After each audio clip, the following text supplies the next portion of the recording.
Greetings, YouTube friends. July is opening with rotation across the US equities. The rotation we discussed in our June episode is playing out. Healthcare broke higher, while wheat and the broader ag complex pivoted from their lows, aligned with the solstice. Now, as we move deeper into July, the question is whether that rotation is going to broaden or whether the next pivot is going to bring a more decisive shift across the asset classes. Welcome to Astro TA Macro. Greetings, friends. Hey, Margot. Hello. Guys. Good to How's see everyone everyone. doing? Yeah, so good to be back. I reviewed our notes from last session, and overall, it was we were just spot on. And it doesn't always go that way, but we like it when it does. Margot, I've been doing this for a long time, and it's always, great to guide people into trades that work and generate profits. But I actually receive more satisfaction from keeping people from being offside. And I'm talking about silver and gold for the past, since we've been doing this, because, everyone's out there hyping huge targets. There's going to be a revaluation of gold on July 4th. And I'm telling you, when gold was trading under 4,000, you could cut the despair with a knife. Everyone was saying, "Oh, where's the low? Where's the low?" And then also keeping people that embraced the de-dollarization trade and the end of the dollar scenario. If they listened, if they heeded that, now they have ammunition instead of being real damaged, like the people who rode silver all the way down from, who knows, 80 was a good price after 120. Now they're whole. They're not dealing with post-traumatic stress, which some people get after a major hit. I've done it. And to me, that was really the rewarding part of the last several months, is that people didn't get hurt if they were in at least 50% paying attention to me. Yeah. Well, Dale, what you really nailed last time, because I was still thinking that dollar might have a little further to go before it pivoted, but you really picked up that dollar pivot, which aligned with the metals move down as well. So that was really a top-notch setup and call out that you did there. I love helping people. That's definitely one of the primary reasons we're here. And the other reason we're here is to make money, right? Yeah, and what a great call you made on healthcare. Yeah. I think it was a sector leader. I think the guys were on it too, but that was there was no way a month ago that there was any idea that the market was going to shift towards defensive issues and start dumping Micron. Yeah, well, that healthcare trade I've been tracking since March and April, and this is another one of those moments where the astrology piece comes in, right? Because there are a series of different aspect patterns that are shaping up over right now, but they have been shaping up over the last few months, and then kind of reaching peak aspect in August that really point to healthcare being indicated. And then, Yeah, nice. in my Discord, one of the Discord members, Ben, started doing some research on midterm election years, and then another one of my members had found an X post that someone had put together on healthcare during midterm election years, and then I ran a back test on it, and it's actually astounding that healthcare has an incredibly high hit rate, something like 90%. Wow. Up moves, and they peak. I ran a really extensive AI study on it. They peak in October and November typically. So I think that healthcare trade is a longer term trade from my perspective. As swing trade still as we move into the end of the year. But great call. Yeah. Great call. Yeah. So now here we are in July. The ag complex. I know I watched your video today, it was from today, right? Yesterday. Or yesterday. Yeah. Yeah. What was your quote? I loved it. The rain, the rain. Oh, rain makes grain. There it is. That's right. Rain makes grain. Yeah. Because we got that wheat and sugarcane and corn pivot off the low. And so, my analog work says that we are looking for a few weeks of upside at a minimum in the ag complex going forward from here. Yeah, I think it's the bull market in food Mm-hmm. is embryonic and underway. So, even the president called an emergency because of fertilizer. This, I think, is more of a weather market now. So Mm. that's how maybe you're too weak, maybe we peak. In fact, the new acronym, if you trade grains, what did people say about the market for well over a decade? BTFD, right? I mean, I don't use the F, but at least Yeah. BTD. Yeah. So in the grains, it's BT. RB, by the rain breaks. So whenever there's rain, and you could see it from the floor at the CBOT, usually creates some type of sell-off in grains because there's hope of relief. And those are your breaks to buy all summer. So Wow. I would bet if you're right about a peak that we'll have some rain coming in and people will hope that everything's going to be okay. I think this market has not weeks to go, but um, maybe years. I agree with that. I definitely agree with that. I think I was just talking about the current trade at the moment, but honestly, Yeah. I haven't forecasted out yet till the end of the year. But one of the astrology cycles that I'm tracking right now that's correlated to the ag complex is Chiron, which is an asteroid. Um, and it just made its ingress into the sign of Taurus. And Taurus is the sign that rules land and resources and commodities, food, um, you know, hard assets, basically, and resources that are tangible, right? So that is correlated to not only droughts, but also food shortages over a long period of time. It's Chiron has a very long orbital period, so it doesn't make its way into Taurus very often, about once every 50 years. But Thank God. yeah, Because making money is great, but the really yeah, some of the outcomes is really going to be not just higher prices for us here in North America, but in certain places unavailability and famine. yeah, And I always think about what you said. It doesn't have to be crops.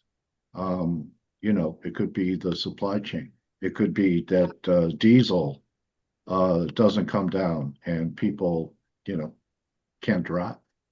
yeah, So, absolutely. all kinds of stuff out there. Anyway, you Yeah. can't eat gold. Yeah.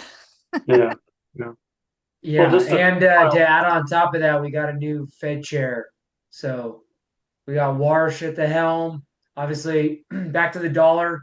DXY, started to really break out right after that last FOMC meeting, and the markets are still trying to figure out how he's going to run the Fed playbook under, while he's in office. What's your feeling on that? Is he going to be independent of any kind of political pressure? And, I think one of his heroes was Paul Volcker, and we know what Volcker did. Yeah. Yeah, I think he's in a tough spot overall. Last week we got the non-farm payroll data a little softer than we would have liked. So the fixed income market kind of backed down their expectations for rate hikes.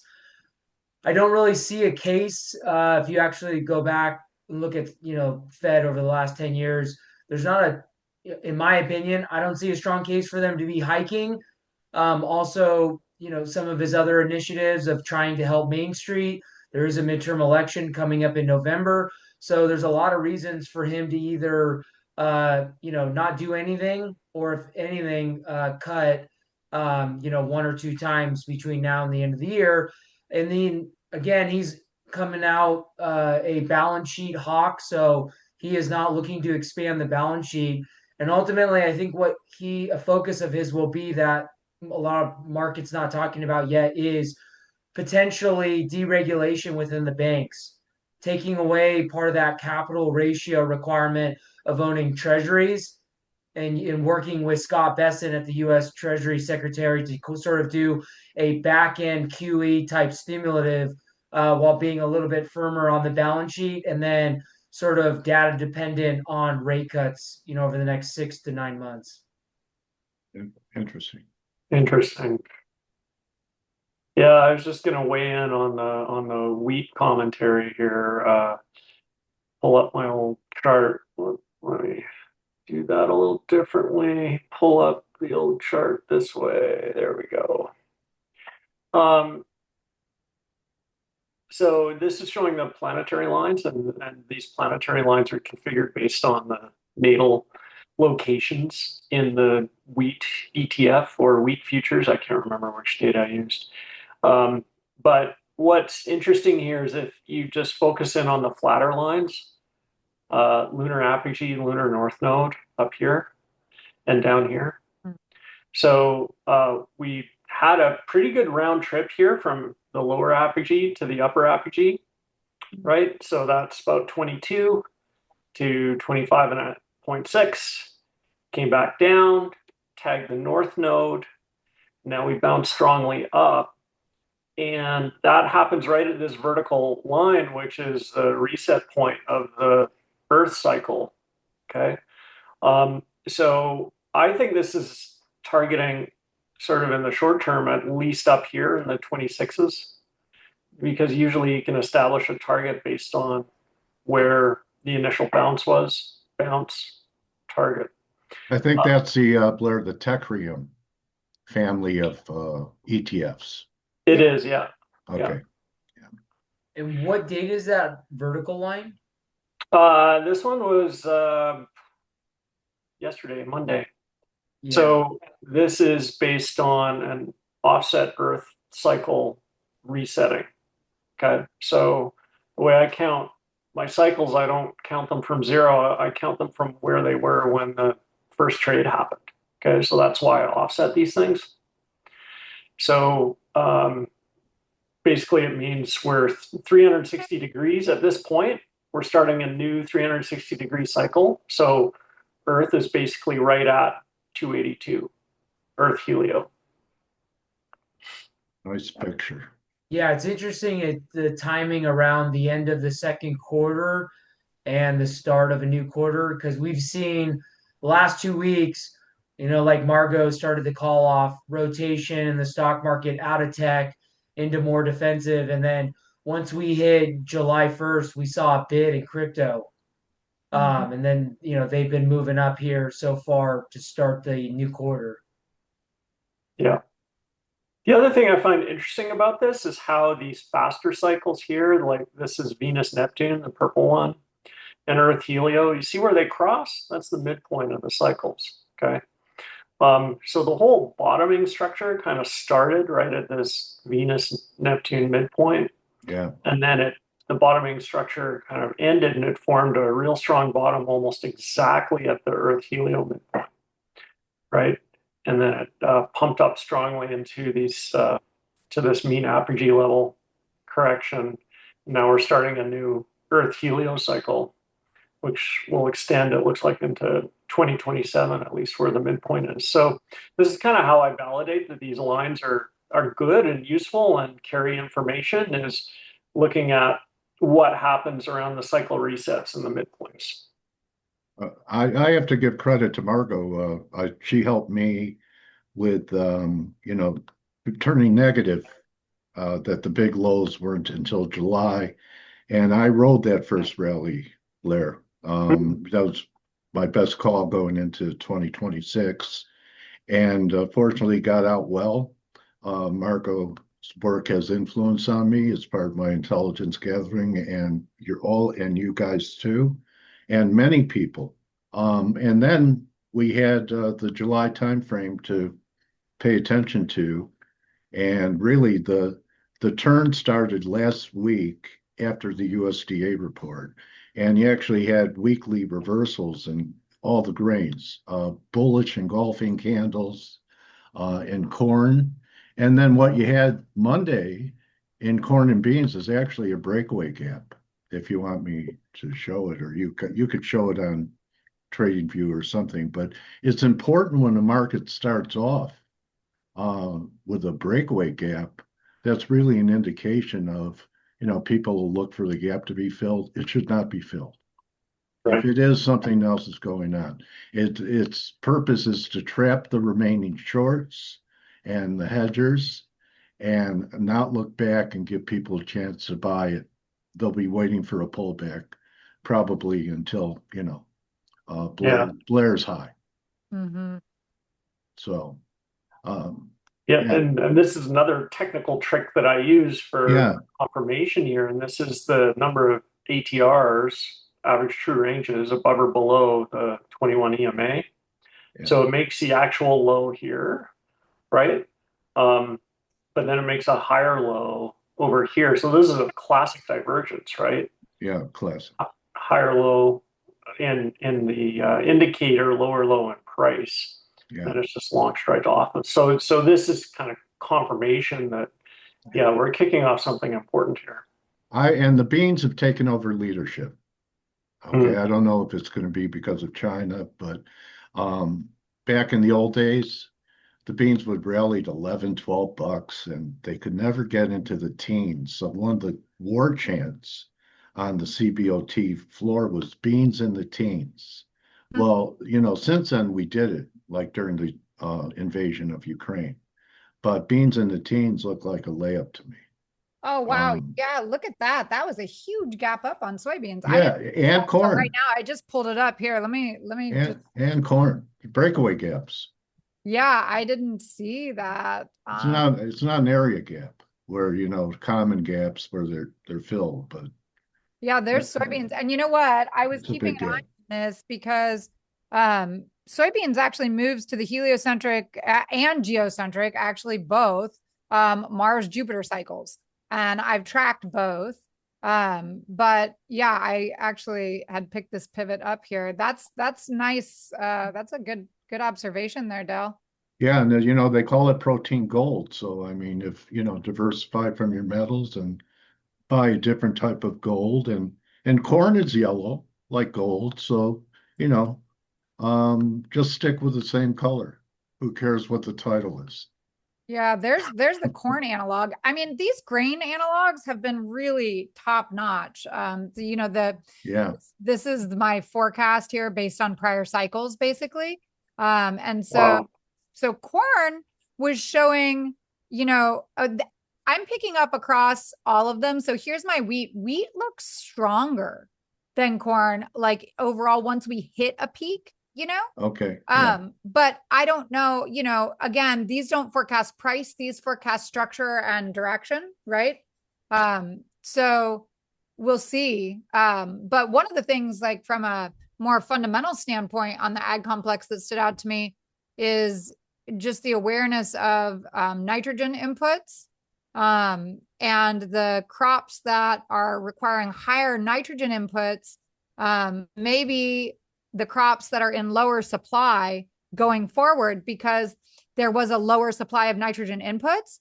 And so farmers were planting a lot of soybeans, for example, because soybeans are a lower nitrogen input crop. okay, And rice is a high nitrogen input crop. And rice is a hard one to trade. I've been looking up trying to find some equities that I could use to trade rice. And I don't have any positions yet, but this is one that I've been looking at. It's had a huge drawdown.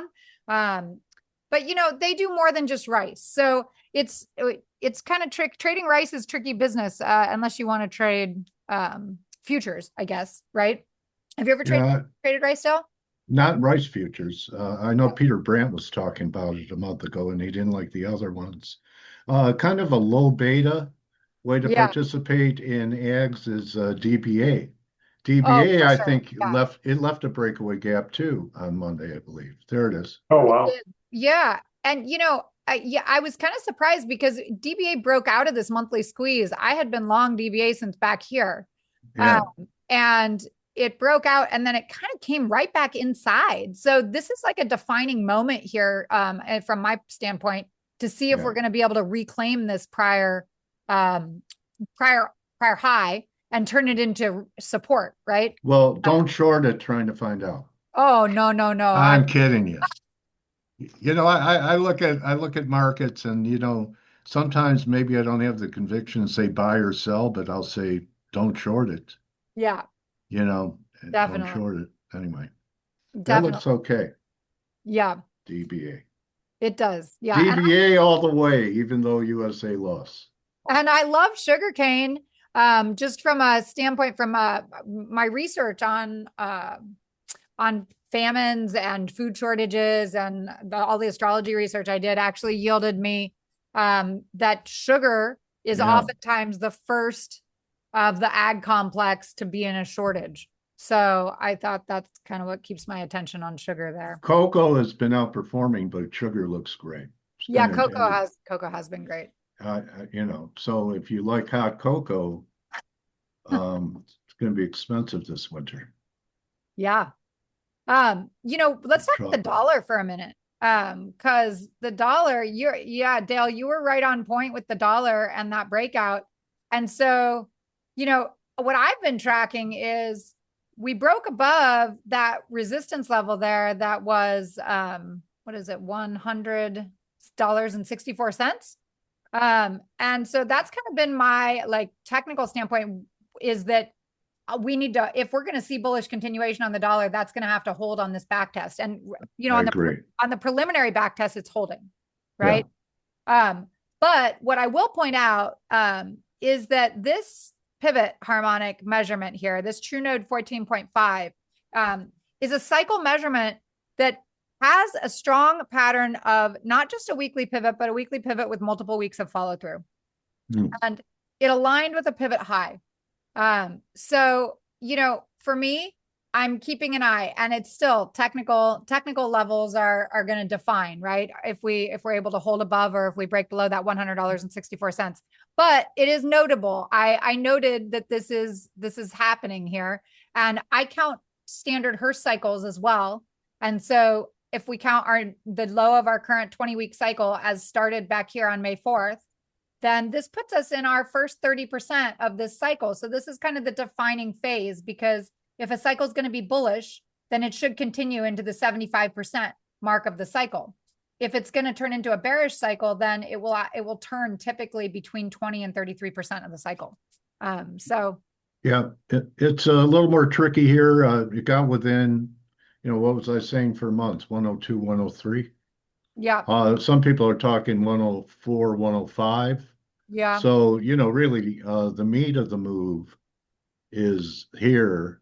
But I still look at euro, and it doesn't look like a lows in. I think we'll at least see 112 euro and maybe 110. But show some charts, Dale? Huh? You want to show your charts? Yeah, I don't have I think I've used my mouth for a chart today, but okay.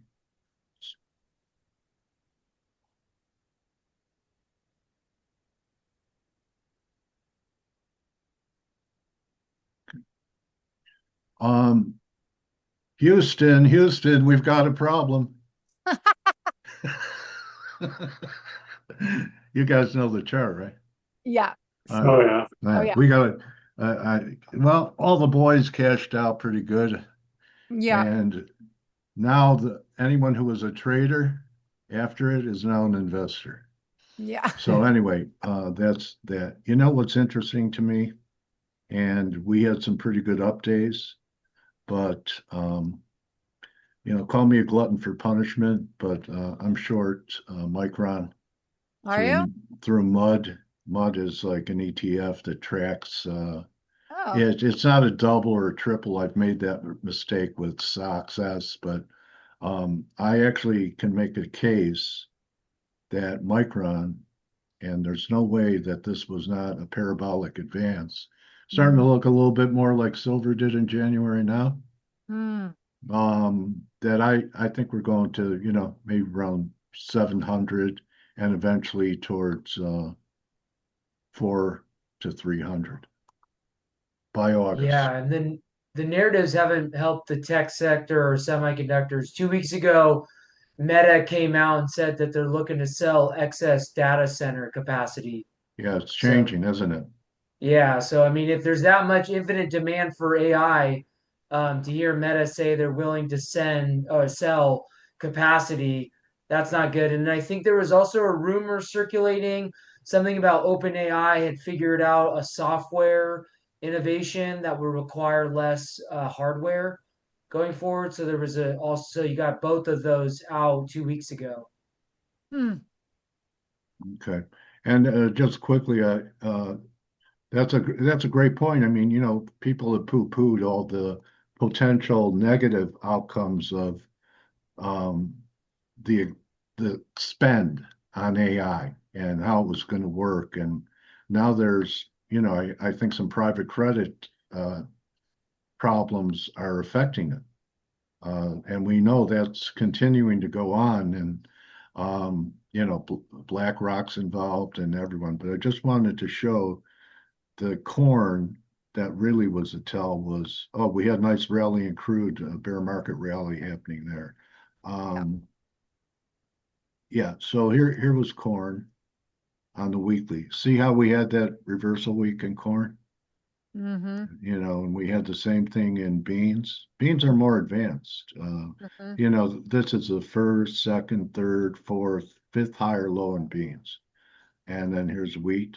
It had a nice reversal week. This was a nice stop hunt. I bought them here, and Mm-hmm. fortunately, I take partials and then got out. And yeah, wheat looks good. But I just wanted to warn people on the semiconductors. I know I'm the boy who cried wolf, but to me, and I've always said, you never know where a parabolic move can end. But someone said it's not going to fall that fast, but it could. Mm. I mean, Yeah. look, here's the 50-week average is 570, and that would be back to a breakout. So, these are pretty big losses. Might be a great buy down here, but I know guys that are saying this is just a wave four followed by a five to come. So, anyway, they don't look, the semis do not look good. There's better places to be. And then what's the other most asked question is, where's the bottom in gold? Where's the bottom in silver? I think we're closer in gold because of the gold silver ratio. We actually had divergence in gold. Here was drive one, here's drive two, non-confirmation. So I'm looking for another break, and that'll be drive three. But look at the difference in this RSI structure in gold Mm-hmm. compared to silver. Silver didn't diverge. It confirmed, especially on the 4-hour time frame. So, it was a low, kind of like how Bitcoin was, Jarrid. Remember, we had these kind of confirmed lows, and you said, well, aren't you still looking for a new low in Bitcoin because of the confirmed low? Well, this has me looking for a new low in silver. I think it's going to be 50, and that'll be close enough to buy. And I think there'll be a big rally from 50. Maybe Yeah, this. I've got a one of Blair's proprietary indicators called the white magic level. It's based on Fibonacci spirals. I've got a $47 on I'd love to see. I'm thinking 50 rallies, and Mm, then we take out 50. There you'll have despair because everyone's looking for 50. yeah. And the reason why everyone's looking for 50 is because of the monthly. They're calling it like a 30-year breakout. Mm. 50. Is that a monthly? Yeah. So you had this, does it go Yeah, back? and then I was reading from several other economists. They were also saying that There it is. gold and silver have struggled here as China's central bank liquidity has been in a downturn the last month or two. So China was the leading country buying the metals, and they've had to turn that buying power off in the recent months. Yeah. So anyway, yeah, You know, China's a big player in everything. If they're saying that they're not buying, they're probably buying. That's how China would trade. They'd say, well, we want to sell some beans. It would drive the market lower. They'd come in and buy. But here's 50 in 1979, 1980. Here's 2011 and the $50 breakout. So the whole world's looking for 50. So your numbers under 50 would be really nice. Even the mid to low 40s, I think people would throw in the towel. So anyway, that's Yeah, I've got here, I'll show my gold and silver real quick because okay. I've got some time cycle alignments that I'm keeping an eye on. You know, I know everybody's been thinking that maybe this was the low, and you know, certainly anything's possible.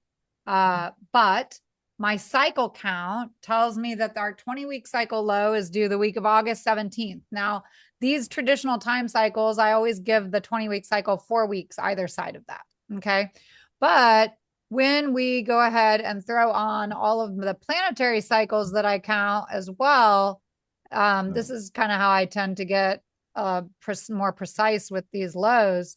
We've got a cluster of cycle counts coming in. We've got one that comes August 30. We do have one that comes July 20th. Okay. So, and that could be a short-term pause before we continue lower. But we've got consecutive pivots here then that start happening in the end of July and the beginning of August. And that's usually meaning that we'll see a period of volatility.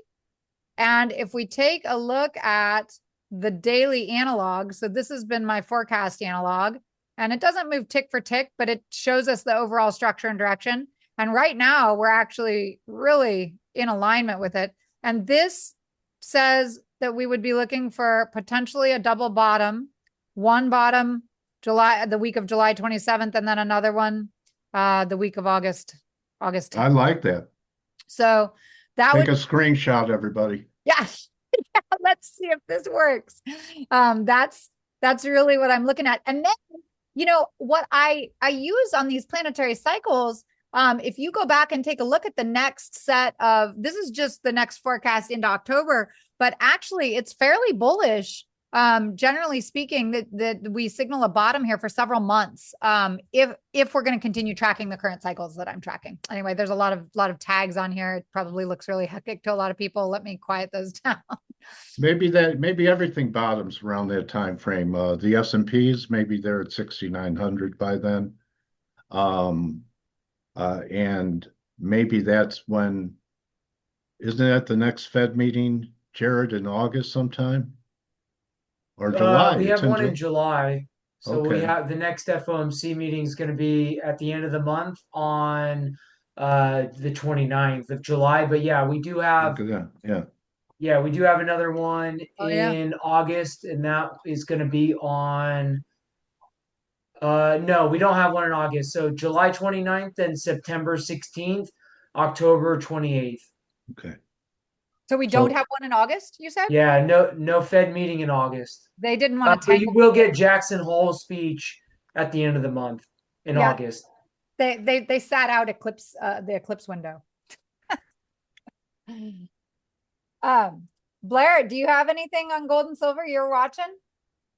Well, I do. I've got some cycle counts here that kind of target roughly the same time frame that you're talking about. So let's take a look at these. The thing with gold is it's got some very long, slow cycles in its natal. So we're tracking Neptune Helio and we're tracking mean apogee using the wheel of 24.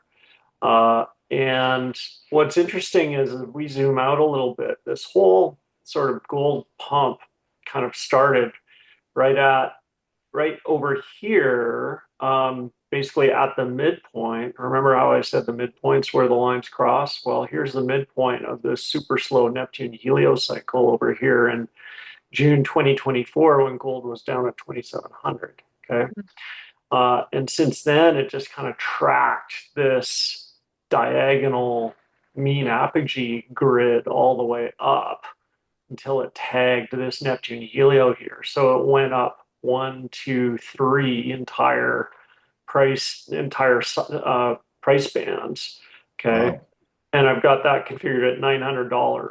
So there's your gold trend right here, end to end. You can see how it struggled to get through the first set of green lines over here, struggled again to get through the second set of green lines, and then reacted super strongly on the third set here.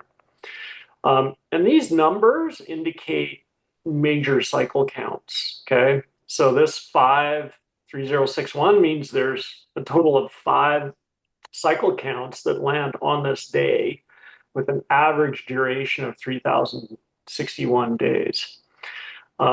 So that's how you read those labels. And that's early August, Blair? So the blue ones are in the past and the gray ones are in the future. Okay. So as we look into the future, we've got this mean apogee cycle reset August 10th. Okay. And we've got 2 big cycle counts landing over here, 333 weeks from the March 15th low. I assume it's a low on August 3rd. And then over here is this also August 3rd? It might be. Over here, we also have 76.5 months, which is half of a Vesica Pisces cycle. So those 2 cycles are landing very close to this cycle reset. I guess what I'm looking for is something similar to what Margot was talking about, is some sort of bottoming like structure or price action with some bullish confirmation on the backside of one of these labels. I don't know which one it's going to be. It could even be over here in September. But these are kind of giving me clues as to, when the potential turn points are, and then I just look at the price action afterwards.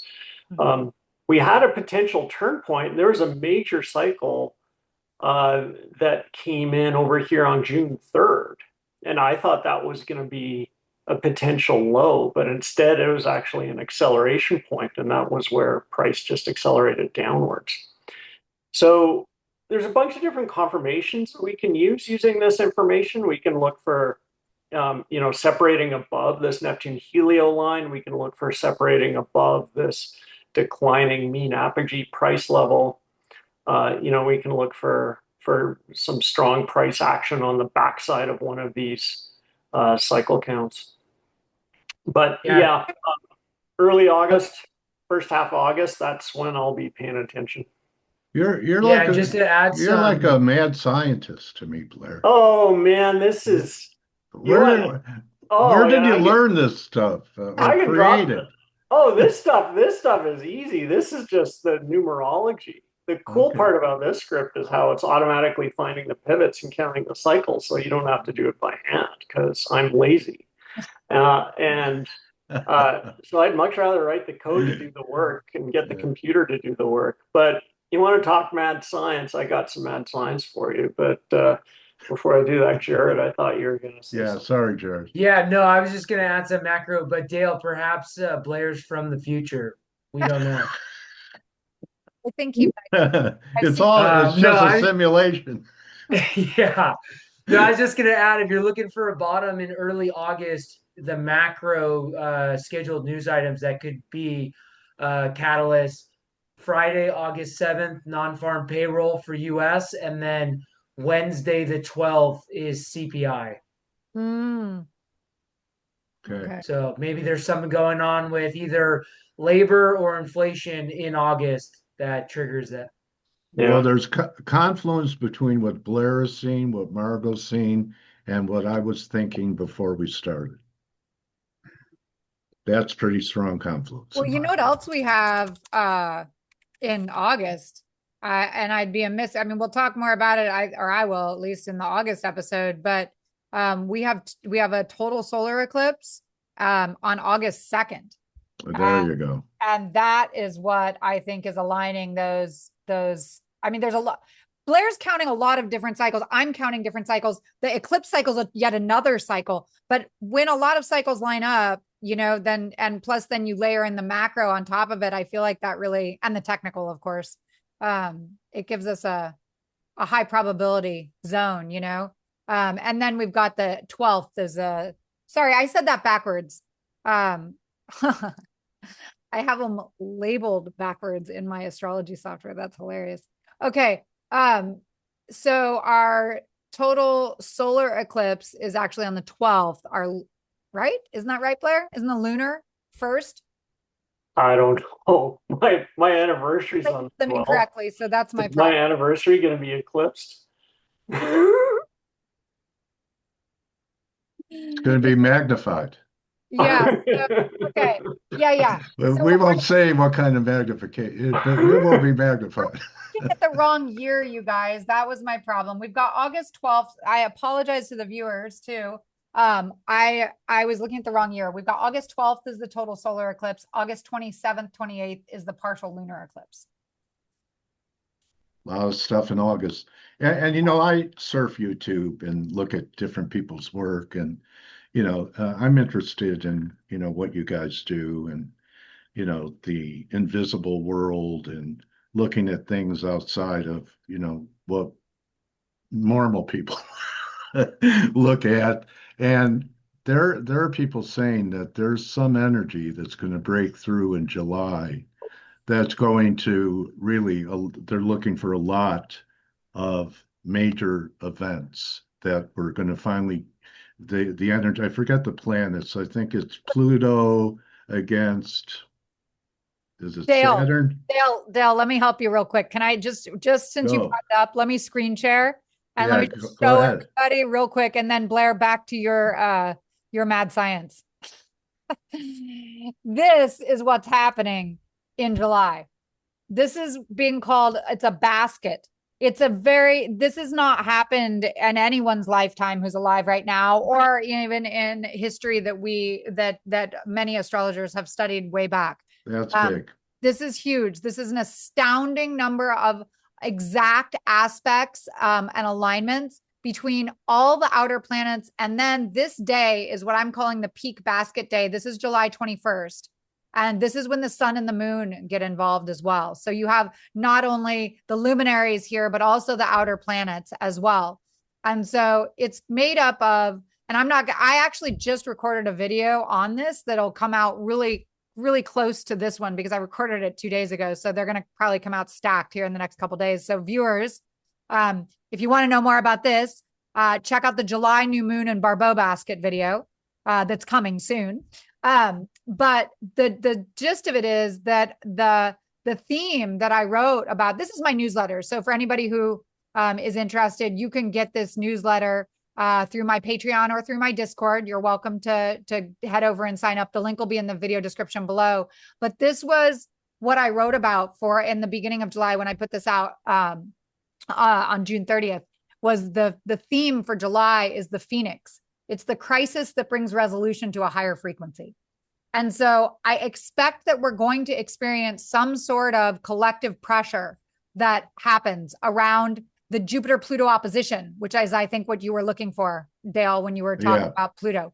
And I did, on the topic of mad science, Blair, I'm just going to show my mad science real quick, and then we'll go over to your mad science work. I love it. I've started doing these really in-depth studies with my AI that I've trained to do research in the financial markets and using financial astrology cycles. And this is an example of some of the stuff that I put together. So with my AI, of course, this is a complete study of all the Jupiter-Pluto oppositions, which is the aspect pattern that's happening. One of the many aspect patterns that's happening. But this is happening on July 20th. And it's one of the primary components of the basket.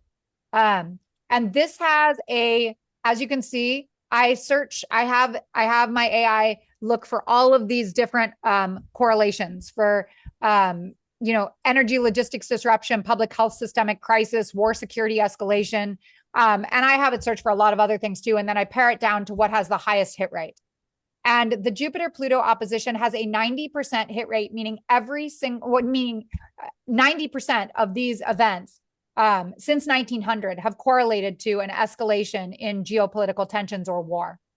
And that takes place on July 20th. So there's also this workbook that I put together I take a look at who are the major players and like how many times has, say, Russia been involved? And Russia has actually the highest hit rate of being involved in these Jupiter-Pluto oppositions. You're freaking me out, Margo.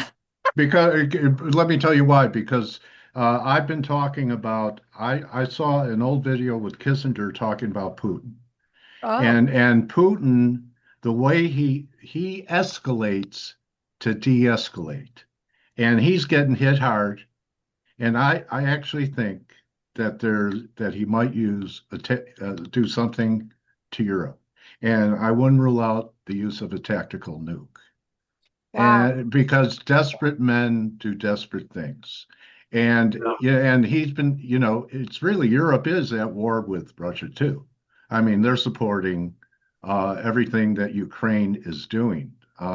So something, and first you talk about this date, then you talk about escalation, then you say the word Russia, and I just, I felt chills. Yeah, So, that's so interesting because I ran this study and I wasn't even looking for like countries that were most commonly involved until someone in my Discord actually said something about Russia, and I said, well, let's check. And it was astounding the number of times that Russia was involved. You know what else, though, Dale, is the Cuban Missile Crisis aligned with the Jupiter-Pluto opposition. Okay. Russia's involved. Yeah.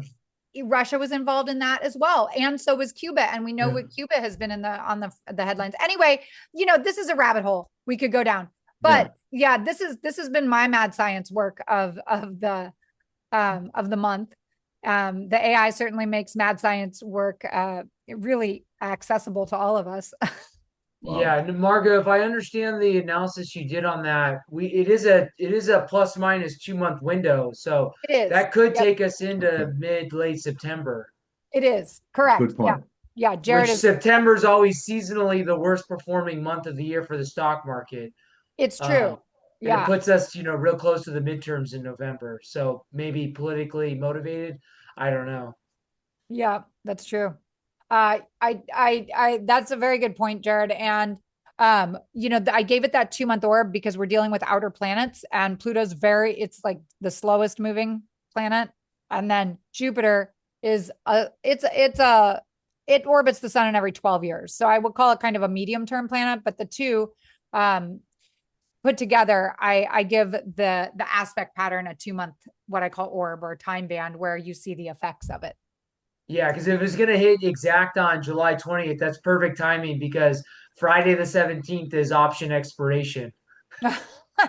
So that would be perfectly timed right after OPEX. Yeah, and you can't make this stuff up. They time it like that, I think. Blair, let's see your mad science work. Sure. So one of the... Yeah, top that, man. He might. Blair's up to some cool stuff. Yeah. Well, one of the theories behind my work is that there's a mechanism, a physical mechanism of action behind human behavior, right? And that can be explained by a number of different things, electromagnetic or other physical regimes. So what I've done with this science experiment, and I want to stress experiment, is I'm looking at an astrophysical measure created by the planets in the solar system and divided that into sort of three groups, right? We got the outer planets, we got the inner planets, and we've got the moon. And then I'm really looking at the degree of harmony or disharmony between those three sort of time frames, right? And that's the colors that you're seeing here. So greenish is harmony from 2 out of 3. Deep green is the most harmony, okay? Light green is harmony from the inners and outers. Olive is harmony between the outers and the moon. So what's interesting here is that at each sort of change in color, that's a change in regime between the degree, how the astrophysics from outer planets, inner planets, and the moon interplay together. Okay. Red is where there's complete disharmony. But what's interesting is that if you look at the boundaries between these regimes, there are usually changes in trend and price, right? And we made a low over here. This is the March low, and then recovered strongly, and then just went straight up during this regime of harmony. And then we're over here now, and we're in a regime that's mostly red, so it's mostly disharmony between those three sets of planets. And then coming up over here, we've got in August, ending early September, we've got another regime of harmony coming up. So, if we want to extrapolate kind of past behavior onto the future, we could foresee something like a low over here in kind of early August, similar to the low over here with the last bits of red, and then a move up through the last bits of the red regime, and then a continuation up to potentially new all-time highs over here in September. And I think that is would be an excellent time frame to short over here. So yeah, this is very, I call this a beta level script. This is very much a science project and experimental, but it's grounded in sort of like pure physics and not astrology or interpretation or anything like that. So yeah, that's another little crazy bit of charting that's possible these days. And that September timeframe lines up with Jarrid's seasonality that he talked about in September. Yeah. So when we do these, I look for confirmations between the group. Yeah. And it leaves a bigger impression on me when I leave. And indeed, we all have such different perspectives and see the world through different lenses. When these line up, it's a very strong confluence. You're right. Yeah. Yeah, absolutely. It's called a mastermind. Yes, I know. I love it. So if we put it all together, just in a summary, I guess we took a look at gold, and we're looking for a significant monthly bottom to shape up in gold. End of July, August, most likely, right? Maybe targeting right around that last week of July into the first 1 to 2 weeks of August. And then we all had an overall bullish outlook on the ag complex. Yeah. And Blair shared that Nasdaq work was great. So, and that aligns with some of the stuff that I was looking at, thinking that we may just continue to see some ongoing volatility and rotation. So, in the Nasdaq, over the next couple months. Looking for 26,000 in the NAS 100. You are? Yeah. Yep. Yeah. Well, and then does that kind of sum it all up? Yeah. Yeah. Awesome. We've got it cased. I love it. This is one of my favorite events of the month, you guys. Thank you so much for being here to do this with me. If y'all want to, let's just tell the viewers where they can find you. Jarrid, I know you have a hard stop at 2:30. You want to tell everybody first? Yeah, you can find me in the Trade Travel Chill community. I'm the economist there. And then I hang out in Margot's Discord. Join her for her monthly AMAs. TradeGate Hub. We have a Discord room and a YouTube channel. TradeGate Hub. And you can find me at time-trades.com. And everybody, y'all can find me in my Discord room or on Twitter through Patreon. And the links will all be in the video description below. And until next time, everybody, hope you all have a very successful month. Bye now.